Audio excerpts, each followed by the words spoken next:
Welcome to another edition of Metal Voice, and we're here to review the follow-up to the great Blind Rage album. And we're here with the new album called Rise of Chaos. Rise of Chaos. Okay, Jim, so what do you expect from an Accept album? You know, it's number one, the guitar playing, right? Okay. You know, Wolf Hoffman's fabulous guitar. And does this album have that? Yes. Okay, what else? What else? Ding. You know, great vocals, Mark Great vocals. Does this album have that? Yes, it does. There you go. So why do I have this empty feeling? And you know what? Also, this album from every Accept album in the past, there's always those quirky lyrics, right? And this album has that too. Well, I don't know if it's quirky. I think it's quirky. Koolaid. Yeah, that's a great. That's the Jonestown Massacre. Yes, see, that's what I said. We're a long way from Write a Letter, You'll Feel Better, which is, you know, I was listening to the UDO album live, and you got a crowd of drunken Germans like, Write a letter, you'll feel better. Well, but I mean, you know, the great lyrics. They're great lyrics. They tell a story. Analog. Yeah. Analog man. I'm an analog man living in the digital world. Well, that's what I mean by quirky lyrics. That's great lyric. That's what I mean by That's great. And when I say quirky, I don't necessarily mean that in a bad way. Oh, no, it's a good quirky. It's a good quirky. That's what sort of differentiates them from other bands. Okay, so let's look at the album as a whole. Yeah. It's got everything we expect from Accept, but there's something that feels hollow. There's something that feels empty, that's missing, Jim. What could it be? Yeah, I'll tell you what I think it is. I think the Balls to the Wall had, you know, that riff, that Balls to the Wall riff that everybody remembers. Blood of the Nations has Teutonic Terror, again, a song that's really memorable. The last album, Blind Rage, had Stampede. And this album, even though the whole album is good, it doesn't have that one, you know, standout track, that encore. It doesn't have that encore. Would you agree or disagree? I agree. You don't have to go back to Balls to the Wall. Like you said, Stampede off of Blind Rage is the one that got everybody. Yeah. But look, let's look at this. You know, we love Blood of Nations. Yes. I think if you go back watching our shows, Stalingrad, I thought might even been a stronger album than Blood of Nations. Yeah, I agree. You and I think, we go back and watch the shows again. For Blind Rage, we saw something was starting to slip a little. Giles loved it. Giles disagreed with us. He thought that was the best Accept album at the time, probably that they've ever made, which I respect. Again, where do they go, right? Do they continue? They do. So this is I think it's a. I don't want to use the word darker, but it's not as an accessible album as some of the three previous albums. And I think you nailed it there. It's not as, it's more like deeper cuts, if you want to call it. I would say, yeah. Less accessible than, there's no big hit single, if you want to call it. And you brought up a good point, Jim. Yeah. Earlier. Time for a producer change. This is Andy Sneap again. And again, he's a great producer. Done everything. He's done the last 4 albums. And you know what? I just think that if they changed it up just a little bit with a new producer, I think that would have breathed something new there, you know. And again, we're not trying to knock this album here. We're just trying to say that it's what Wolf said. I mean, he's said this in interviews about this new album. He said that this album is just Accept, and it's just what you expect from Accept. This is the new album from Accept, if you want to say it like that. Yeah, it's so.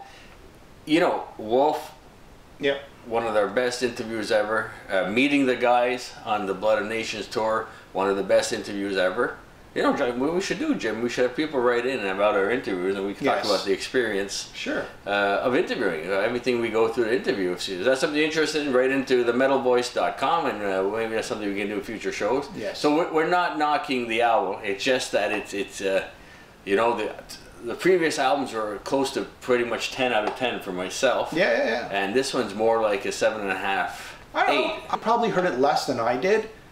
I've heard it multiple times, and my first listen was exactly like yours. It was like a 7.5 out of 10.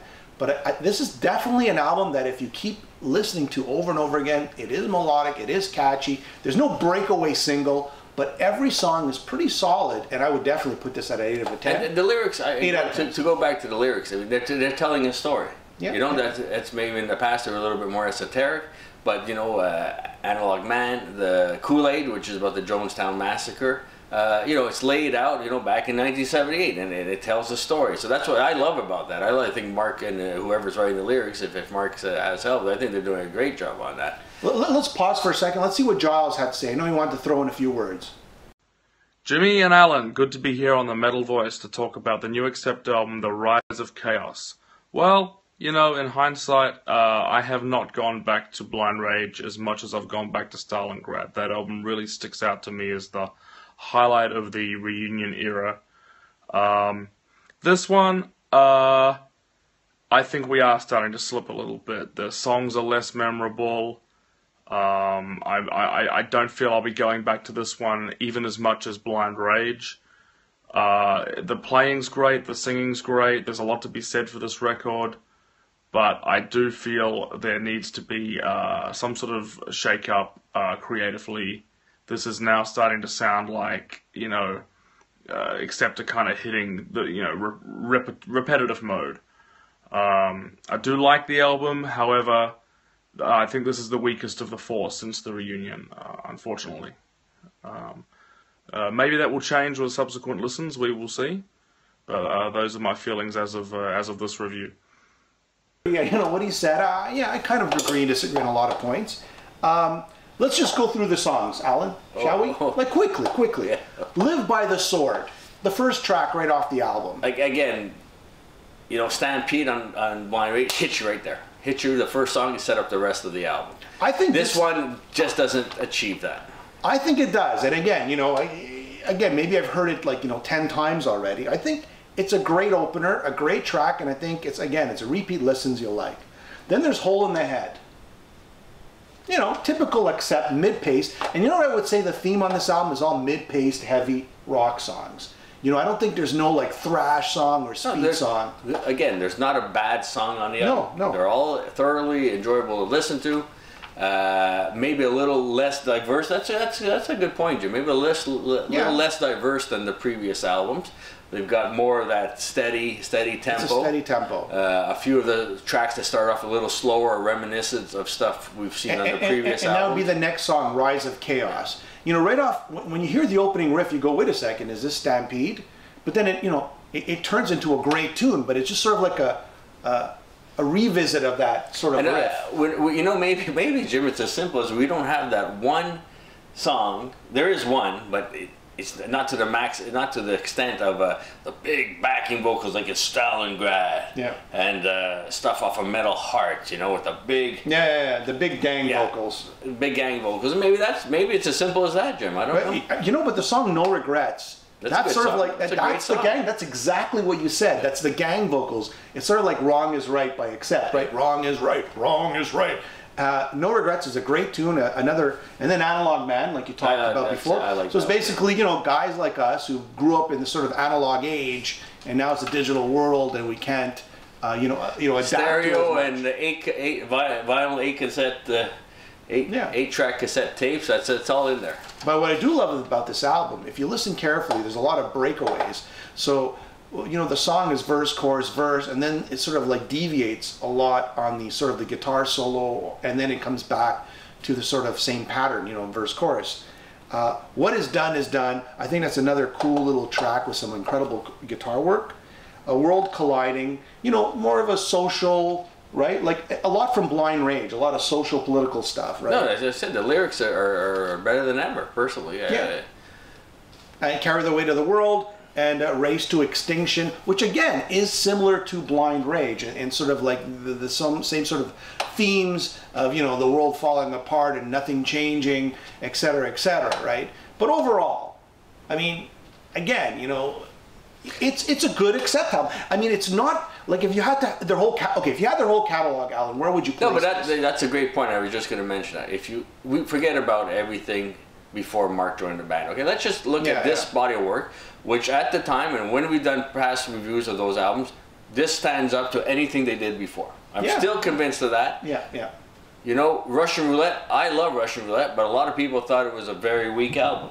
Yeah, I love it too. I love it too. So maybe, you know, and that was 4 albums in, if you want to count Restless and Wild when they really, you know, Breaker was not as focused maybe, but if you're talking North America, you're talking Restless and Wild. Yeah. Balls to the Wall, Metal Heart, and that is the 4th album, which is Russian Roulette. This is the 4th album with Mark. Again, the collection of works with Mark stands on its own. Yeah. So if we follow parallels, and then again, you look back, you know, Eat the Heat. Yes. They had to make changes. There was changes made. Yeah. Why? Maybe that's what we're looking at. Maybe that's the next album will be a complete surprise. Where do they go? You know, we kind of briefly mentioned that on Blind Rage. Where do they go from here? I think it's sort of like if you had their whole catalog, you have like maybe Balls to the Walls as #1 and maybe like their first 2 albums, you know, as the last ones. You'd probably fall somewhere in the middle, right? A strong body. First of all, let's just be honest. I mean, after the first 2 albums, there hasn't been really a weak Accept album, maybe minus, you know, a couple of songs here and there and a little filler. But overall, in the grand scheme of things of Accept, this album falls right in the middle. Another strong release with strong songs that, with repeat listens, gets more enjoyable to listen to. Yeah, it's predictable, and that's what Wolf wanted. You wanted predictable. This is Accept, just another, you know, another whole bunch of new tracks by Accept. That's it. There you go. Our review of Rise of Chaos. Definitely pick it up. I would give it definitely an 8 out of 10. I'm still listening to it. Might even like it even more. There you have it. Right here on the Metal 4.